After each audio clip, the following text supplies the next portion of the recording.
Welcome to Spring LIB. Okay, so there are these numbers. There's 97 of them.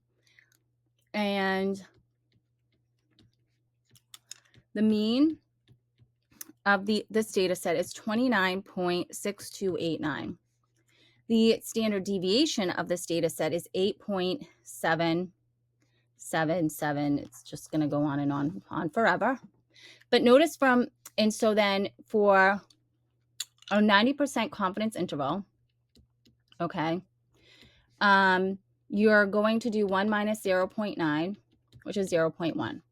And then 1 minus 0.1 divided by 2, that's 0.95. And then for your t-score, 0.95, degree of freedom is going to be 96. That's going to be 1.6609. So then you take your mean of 29, oops, a little dyslexic going on here, 29.6289 plus or minus 1.6609 times your standard deviation of 8.7777 divided by the square root of 97. And so then you have 29.6289 plus or minus, and then that's when you get the 1.6.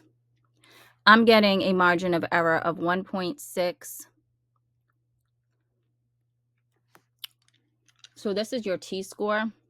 I'm getting a margin of error of 1.4802. Oops.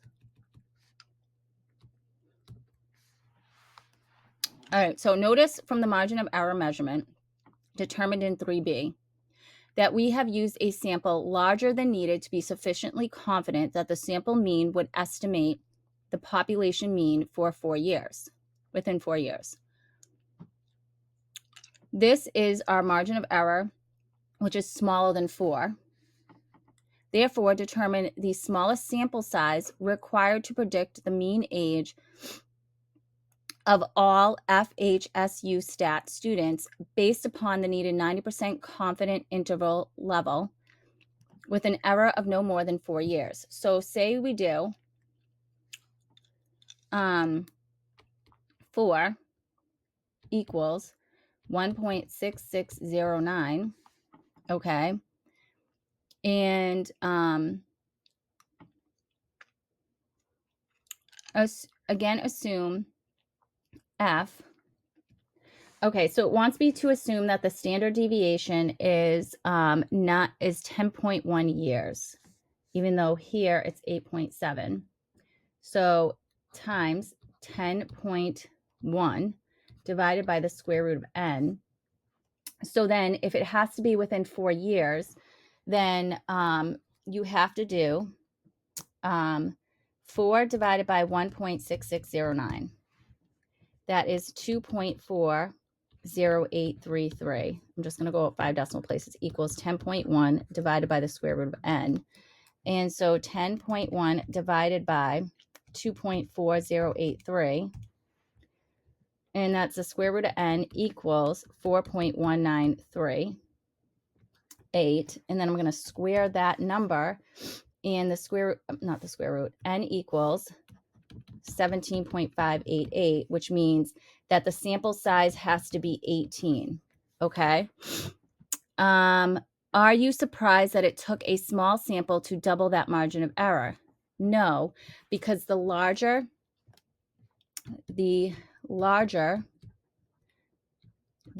margin of error, the smaller the sample size needs to be. Oops.